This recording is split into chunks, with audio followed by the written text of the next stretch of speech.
Hello everyone, कैसे हैं आप सब। आशा करती हूँ आप सभी अपने घरों में सुरक्षित होंगे।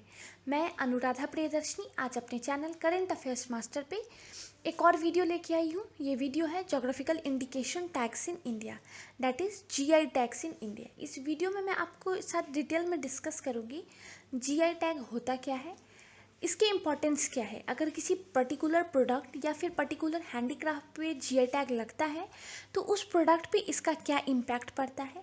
साथ ही साथ कुछ की फैक्ट्स, अभी तक इंडिया में किन किन प्रोडक्ट्स पे जीआई टैग लगा है और रिसेंटली किन किन प्रोडक्ट्स पे जीआई टैग लगा है, ये सारी चीज़ें मैं आपके साथ डिटेल में डिस्कस करूँगी। इसमें मैं आपको कुछ एक्सेप्शनल चीज़ें भी बताऊँगी जीआई टैग से रिलेटेड। ये सब जानने के लिए मेरे साथ लास्ट तक इस वीडियो में बने रहें। आशा करती हूँ आपको मेरा मटेरियल अच्छा लगेगा। अगर अच्छा लगे तो प्लीज़ लाइक शेयर और सब्सक्राइब ज़रूर करें, और हाँ, बेल बटन को प्रेस करके रखें ताकि मेरे जितने भी अपकमिंग वीडियोस होंगी उनका नोटिफिकेशन आपके पास सबसे पहले आए। So let's start the video. चलिए, इसके बाद हम लोग जानते हैं कि जोग्राफिकल इंडिकेशन होता क्या है।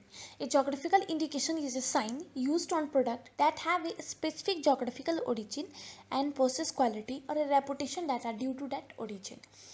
2018 में भारत सरकार की ओर से इसका स्लोगन और लोगो रिलीज किया गया था। इसका स्लोगन है invaluable treasures of incredible India, means अतुल्य भारत की अमूल्य निधि। ये जो जीआई टैग्स है इंडिया में 15 सितंबर 2003 के बाद से इफेक्ट में आया था। अगर किसी पर्टिकुलर प्रोडक्ट पे जीआई टैग्स लगा हुआ है, इसका मतलब ये सर्टिफाई करता है that the particular product is produced as per traditional methods, has certain specific qualities और has a particular reputation because of its geographical origin. Geographical indication are typically used for wine and spirit drinks, foodstuff, agriculture products, handicraft and industrial products. GI tag ensures that none other than those registered as authorized user are allowed to use the popular product name. In order to function as a GI, a sign must identify a product as originating in a given place. Once the GI protection is granted, no other producer can misuse the name to market similar product.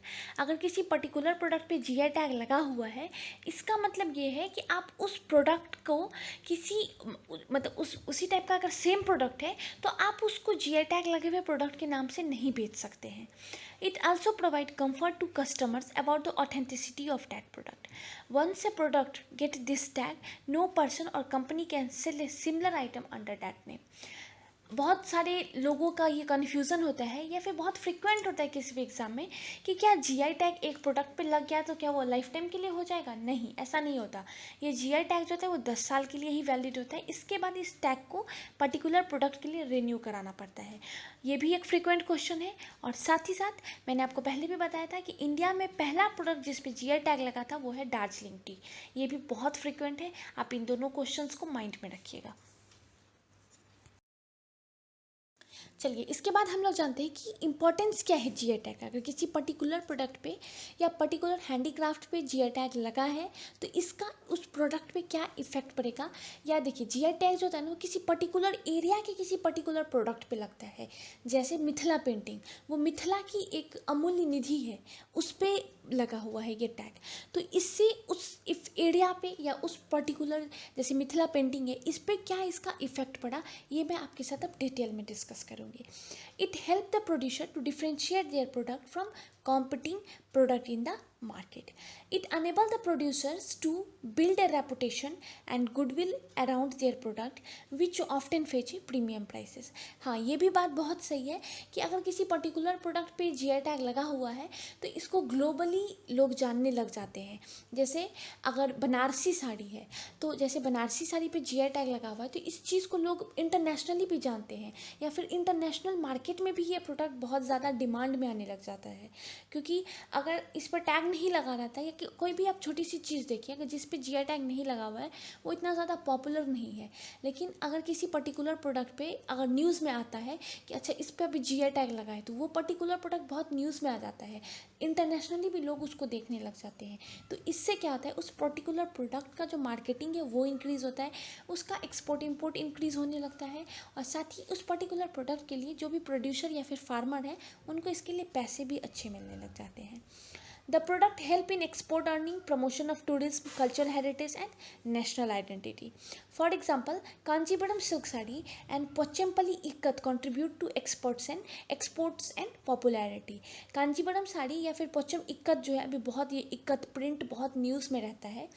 ये जो है ये south की silk है और south का print है।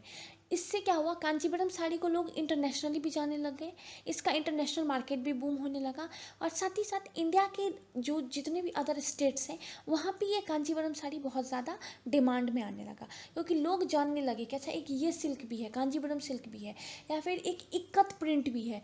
लोग इस चीज़ को जानने लग गए, इससे उनका मार्केट इंक्रीज़ हुआ, इसके लिए उनको प्रीमियम प्राइसेस मिलने लगे।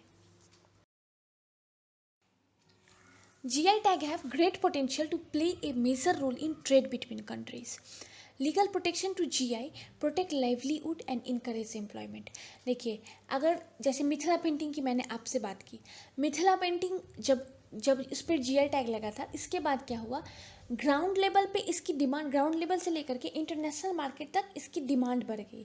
डिमांड बढ़ा तो इसके लिए लोग एम्प्लॉयमेंट बढ़ने लगा, मतलब लोग मिथिला पेंटिंग सीखने लग गए, क्योंकि मिथिला पेंटिंग का जो कॉस्ट है वो बहुत ज़्यादा है, उसको बेचा बहुत बहुत प्राइसेस में बेचा जाता है, तो लोग इसमें इन्वॉल्व होने लगे, वो भी मिथिला पेंटिंग सीखने लगे, मिथिला पेंटिंग बनाने लग गए। तो इससे एम्प्लॉयमेंट भी इंक्रीज़ हो रहा है और साथ ही साथ लोगों को इससे अर्निंग भी मिल रही है। Owing to the premium prices that many GI commands today, there is a possibility of preserving many traditional skills. ये भी इसका एक एग्जाम्पल है। मिथिला पेंटिंग को अब 100 साल, 1000 साल, मतलब बहुत बहुत सालों तक इस स्किल को प्रिजर्व करके रखा जाएगा। Benefit to rural economy by improving the income of farmers or non-farmers. GI allow genuine product to capture the market and create entry barriers for fake. देखिए, जैसे बनारसी साड़ी हो गई, बनारसी हमें पता है कि बनारसी साड़ी बनारस की है, तो इससे क्या हुआ, उस पर्टिकुलर एरिया का जो ये बनारसी सिल्क है वो बहुत न्यूज़ में आने लगा, बहुत पॉपुलर हो गया। साथ ही साथ अगर कोई फेक बनाने, अगर मान लीजिए वेस्ट बंगाल से कोई सिल्क की साड़ी बेचने लगे बनारसी साड़ी के नाम पे कि ये वेस्ट बंगाल की बनारसी साड़ी है, तो ये फेक हो जाएगा ना। इस चीज़ पे भी बहुत ज़्यादा बैन लगा जीआई टैग आने के बाद। देखिए, जैसे कोई एग्रीकल्चरल प्रोडक्ट है उस पर अगर जीआई टैग लगता है तो इसका डायरेक्ट बेनिफिट फार्मर्स को मिलता है। जैसे लीची है, लीची पे जीआई टैग लगा तो इसकी प्रोडक्टिविटी लोग इंक्रीज़ करने लगे, क्योंकि इसकी डिमांड बढ़ने लगी, इंटरनेशनल मार्केट्स में भी डिमांड बढ़ने लगी, तो फार्मर्स ने इसका प्रोडक्शन इंक्रीज़ किया तो उनकी इनकम भी इंक्रीज़ होने लगी। अगर कोई मैन्युफैक्चरिंग गुड है उस पर जीआई टैग लगता है तो एमएसएमई सेक्टर में वो बूस्ट मिलता है। अगर कोई हैंडीक्राफ्ट है उस पर जीआई टैग लगता है तो इससे एम्प्लॉयमेंट भी रेज होती है उस पर्टिकुलर एरिया में, और इस चीज़ को न्यू आइडेंटिटी भी मिलती है। It also boost tourism in that area where the GI tag goods has its own origin. चलिए, इसके बाद हम लोग कुछ की फैक्ट्स जानते हैं कि जीआई टैग इंटरनेशनली किस ऑर्गेनाइजेशन के अंदर आता है, इंडिया में किस एक्ट के अंदर आता है, और साथ ही साथ इंडिया में जीआई टैग्स देता कौन है। Under Paris Convention for Protection of Industrial Property, GIs are covered as an element of IPRS. GI is governed by WTO's Agreement on Trade-related aspect of intellectual property rights. In India, GI tax is governed by Geographical Indication of Goods Act 1999. This act is administered by Controller General of Patent, Design and Trademark, who is also Registrar of Geographical Indication. चलिए, इसके बाद मैं आप लोगों के साथ discuss करूंगी कि 2019 से 2020 के एक साल में किन किन प्रोडक्ट्स पे जीआई टैग लगा है और वो किस किस कैटेगरी में लगा है। जैसे मैंने आपको स्टार्टिंग में बताया था कि जीआई टैग्स जो होता है वो एग्रीकल्चर, फूड स्टॉप्स, हैंडीक्राफ्ट, फिर स्पिरिट एंड वाइन्स, इन सब कैटेगरीज में जीआई टैग्स लगता है। तो कौन से प्रोडक्ट किस कैटेगरी में और किस स्टेट से ये जीआई टैग लगा है, ये मैं आपके साथ डिटेल में डिस्कस करूँगी। सबसे पहले होगा कांडामाल हल्दी, एग्रीकल्चर, और ये उड़ीसा से है, इस पे जीआई टैग लगा था। रसगुल्ला, फूड स्टफ, उड़ीसा से। इसके बाद आपका है कोटेकन्नाल मलाई पोंडू, ये एक तरीके का हिली गार्लिक है, एग्रीकल्चर में के कैटेगरी में आएगा और ये तमिलनाडु से इसके ऊपर जीआई टैग लगा था। इसके बाद है पोंडम, ये हैंडीक्राफ्ट है, एक तरीके का ट्रेडिशनल सॉल है, उसके ऊपर का हैंडीक्राफ्ट होता है, मिजोरम से। इसी तरह यहाँ पे है गोटेखेरे, ये भी गोटेखेरे भी हैंडीक्राफ्ट के कैटेगरीज में और मिजोरम से है, इसके ऊपर जीआई टैग लगा था। चलिए इसके बाद आएगा हमारम, हैंडीक्राफ्ट की कैटेगरी में, मिजोरम से इसके ऊपर जीआई टैग लगा था। तमिलनाडु में एक मंदिर है पंचानी मंदिर, पलानी मंदिर सॉरी, वहाँ के पंचामृत के ऊपर फूड स्टफ कैटेगरी में तमिलनाडु से जीआई टैग लगा था। इसके बाद होगा तब लोह पुआन, एक हैंडीक्राफ्ट है मिजोरम का, सॉल में ही एक हैंडीक्राफ्ट होता है, इसके ऊपर मिजोरम से है जीआई टैग लगा था। इसके बाद मिजोरम का ही पुआनचे, हैंडीक्राफ्ट की कैटेगरी में मिजोरम से इसके ऊपर जीआई टैग लगा था। इसके बाद है गुलबर्गा तूर दाल, एग्रीकल्चर कैटेगरी में, कर्नाटका से इसके ऊपर टैग लगा था, जीआई टैग लगा था। इसके बाद है तिरुर बेटल पान, एक तरीके का पान का पत्ता होता है जो केरला में ही ये उपजता है, इसके ऊपर एग्रीकल्चर की कैटेगरी से जीआई टैग लगा था। चलिए इसके बाद मैं आपको दो एक्सेप्शनल चीज़ें बताती हूँ। पहला, और बहुत फ्रिक्वेंट भी रहता है ये, मैक्सिमम अभी तक 2008 से 2009 जो इस ईयर था, इसमें मैक्सिमम जीआई टैग्स लगे हैं। टोटल इस ईयर में 45 प्रोडक्ट्स पे जीआई टैग लगे थे। इसके बाद बहुत फ्रिक्वेंट रहता है कि कौन से स्टेट में सबसे ज़्यादा, कौन से स्टेट के पास सबसे ज़्यादा जीआई टैग्स है, तो इसमें कर्नाटका आएगा। कर्नाटका के पास 45 जीआई टैग्स है, उनके 45 प्रोडक्ट्स पे जीआई टैग लगा हुआ है। चलिए इसके बाद खोला चिली, एग्रीकल्चर की कैटेगरी में, गोवा से इसके ऊपर टैग लगा है।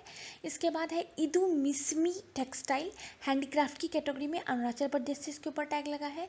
इसके बाद है डिंडी ग्विल लॉक, एक तरीके का लॉक होता है जो मैन्युफैक्चरिंग कैटेगरी में और तमिलनाडु से इसके ऊपर जीआई टैग लगा हुआ है।